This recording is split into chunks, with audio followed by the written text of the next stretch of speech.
بسم الله الرحمن الرحيم.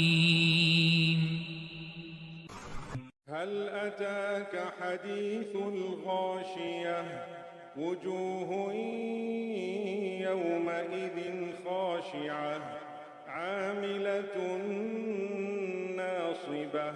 تصلى نارا حامية تسقى من عين آنية ليس لهم طعام إلا من ضريع لا يسمن ولا يغني من جوع وجوه يومئذ ناعمة لسعيها راضية في جنة عالية لا تسمع فيها لاغية فيها عين جارية فيها سرر مرفوعة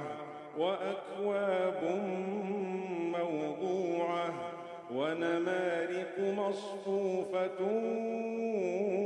وزرابي مبثوثة أفلا ينظرون إلى الإبل كيف خلقت وإلى السماء كيف رفعت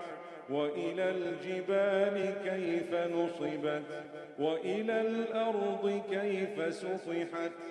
فذكر إنما أنت مذكر